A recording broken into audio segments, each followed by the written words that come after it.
আমাদের গায়ে কেন জল কামান নিক্ষেপ করা হয়? আমাদের গায়ে কেন লাঠি চার্জ করা হয়? আমাদের কি ক্ষুধা লাগে না? আমাদেরও পেট আছে। আজ 40 বছর যাবত আমরা এভাবে সরকারের কাছ থেকে বঞ্চিত যে 26,000 প্রাইমারি একসাথে জাতীয়করণ করা হয়, কিন্তু আমাদের 10,000 প্রায় স্বতন্ত্র ইবতেদায়ী মাদ্রাসা আমাদের জাতীয়করণের দাবিতে আমরা এই প্রেস ক্লাবের সামনে উপনীত হয়েছি। বিগত সরকারের আমলেও আমরা এভাবে একইভাবে এসেছি এবং আমরা বঞ্চিত হয়ে ফিরে গিয়েছি। আমরা মনে করেছি ফ্যাসিস্ট সরকার বিদায় হয়েছে, এবার আমাদের যে ভালো সরকার এসেছে তিনি নোবেল বিজয়ী একজন ভালো মানুষ, তিনি একজন শিক্ষাবিদ, তিনি একজন শিক্ষক, তিনি শিক্ষকের মর্যাদা বুঝবেন। সেই উদ্দেশ্য করে আমরা এখানে জাতীয় প্রেস ক্লাবের সামনে আমাদের দাবি তুলে ধরেছি। আজকে দাবির উদ্দেশ্যে যখন আমরা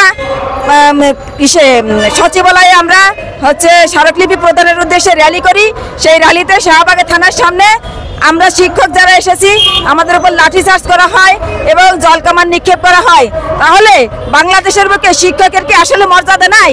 আমরা 95% মুসলমানের দেশে এখানে ইসলামী শিক্ষাকে এগিয়ে নিয়ে যাওয়ার জন্য আমরা বাংলাদেশের সর্বোচ্চ বিদ্যাপীঠ থেকে কামেল পাশ করে আমরা এই মাদ্রাসায় ঢুকেছি। কামেল পাশ করে আমি আমার মাদ্রাসার প্রধান শিক্ষিকা, আমি আমার মাদ্রাসায় ছাত্রছাত্রীদের নৈতিক শিক্ষা দান করে থাকি। তাহলে আমাদের সরকার কি চান না যে আমরা ইসলামী শিক্ষায় শিক্ষিত হয়ে একটা আদর্শ সভ্য জাতি হিসেবে পৃথিবীর বুকে মাথা উঁচু করে দাঁড়াই? তাহলে তাই যদি হয় তাহলে আমাদের এই মাদ্রাসা বোর্ড বন্ধ করে দিন। আমাদের মাদ্রাসাগুলোকে আপনি বলে দিন, মাননীয় শিক্ষা উপদেষ্টা আপনি বলে দিন বাংলাদেশের বুকে কোনো মাদ্রাসা শিক্ষা ব্যবস্থা থাকবে না। তাহলে আমরা এখান থেকে সেভাবে বিদায় নিয়ে চলে যাব। আমাদের প্রতি বছর নতুন বই দেওয়া হয়, আমাদের প্রাইমারিতে ছাত্রছাত্রীদের পরীক্ষায় অংশগ্রহণ করা হয়, আমাদের মাদ্রাসা থেকে সর্বোচ্চ রেজাল্ট করে এখান থেকে ছাত্রছাত্রীরা বাংলাদেশের সর্বোচ্চ বিদ্যালয়ে লেখাপড়া করে। তাহলে আমাদের বাধা কোথায়? আমাদের জাতীয়করণ দিতে বাধা কোথায়? আজকে কেন আমাদের রাস্তায় নামিয়ে আমরা মহিলা মানুষ, মহিলা শিক্ষিকা, আমাদের গায়ে পুলিশ লাঠি চার্জ করে? আমাদের গায়ে পুলিশ লাঠি চার্জ করে কেন? মাননীয় শিক্ষা উপদেষ্টার কাছে আমার এই দাবি, আমাদের গায়ে কেন জল কামান নিক্ষেপ করা হয়? আমাদের গায়ে কেন লাঠি চার্জ করা হয়? আমাদের কি ক্ষুধা লাগে না? আমাদেরও পেট আছে। আমরাও বাংলাদেশের সর্বোচ্চ বিদ্যালয় থেকে লেখাপড়া শিখেছি, আমরা চাকরি করি কিন্তু বেতন পাই না। একই দেশে দুর্নীতি কিভাবে হয়? প্রাইমারি শিক্ষকরা বেতন পেয়ে তারা তাদের পরিবার পরিজনকে সাহায্য করতে পারে, আমাদের কেন বেতন নাই? আমরা কেন অভুক্ত?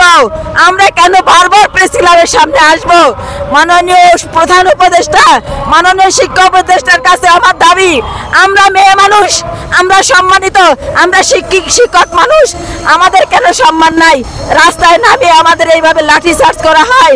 এটা কখনো জাতি ক্ষমা করবে না আপনাদের, এটা কখনো আল্লাহ ক্ষমা করবে না আপনাদের। 1984 সালে আমাদের এই স্বতন্ত্র ইবতেদায়ী মাদ্রাসাগুলো রেজিস্টারভুক্ত হয় এবং প্রাইমারিগুলো একসাথে রেজিস্টারভুক্ত হয়। 94 সালে আসার পরে সেখানে আমাদের এই ইবতেদায়ী মাদ্রাসাগুলোকে 500 টাকা অনুদানভুক্ত করা হয় এবং প্রাইমারিকেও 500 টাকা অনুদানভুক্ত করা হয়। সেখান থেকে প্রাইমারির অনুদান বাড়াইতে তাদেরকে 7,000 7,500 পর্যন্ত আসে। সেখান থেকে তাদেরকে 2013 সালে জাতীয়করণ করা হয়। আর আমাদের এই যে বৈষম্যর কথা এই কারণেই বলা হয় যে সেই স্বতন্ত্র ইবতেদায়ী এভাবেই রয়েছে।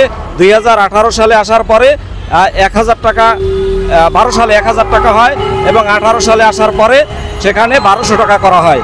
এবং বর্তমানে আমাদের এই স্বতন্ত্র ইবতেদায়ী মাদ্রাসায় সারা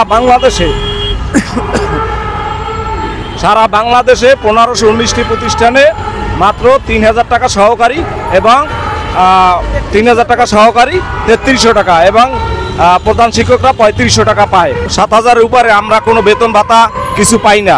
আমরা দীর্ঘদিন থেকে আমরা বঞ্চিত, আমরা অনেক দীর্ঘদিন আন্দোলনের ডাক দিয়ে আমরা ব্যর্থ হচ্ছি। আমরা মহিলা টিচার এবং সবাই অনেকেই আমরা ব্যর্থ হচ্ছি।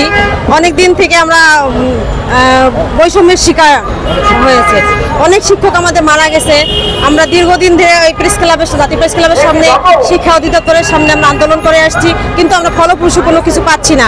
আমাদেরকে সব কিছু থেকে বঞ্চিত করা হচ্ছে এবং আমাদের যে কোমলমতি বাচ্চাদের মিড মিল, উপবৃত্তি উপবৃত্তি ওরা পায় না, আমরা সব কিছু থেকেই মানে বঞ্চিত হয়ে যাচ্ছি। তো হ্যাঁ, সরকার ঘোষণা দেওয়ার পরেও আমরা বঞ্চিত হয়ে যাচ্ছি। তো আমাদের একটাই দাবি, আমাদের জাতীয়করণ চাই। আমরা ডক্টর ইউনূসের কাছে আপনাদের মাধ্যমে জানাতে চাই যে আমাদের এই দাবিগুলো যেন মেনে নেওয়া হয়, আমাদের স্কুলগুলো জাতীয়করণ অতি দ্রুত জাতীয়করণের আওতায় আনা হোক, আমাদের এটাই দাবি। এবং সব শিক্ষকের পক্ষ থেকে আমি বলতেছি যে আমাদের স্কুলগুলো জাতীয়করণ করা হোক, আমাদের একটাই দাবি, আমাদের জাতীয়করণ এবং বাচ্চাদের উপবৃত্তি এটা নিশ্চিত করতে হবে।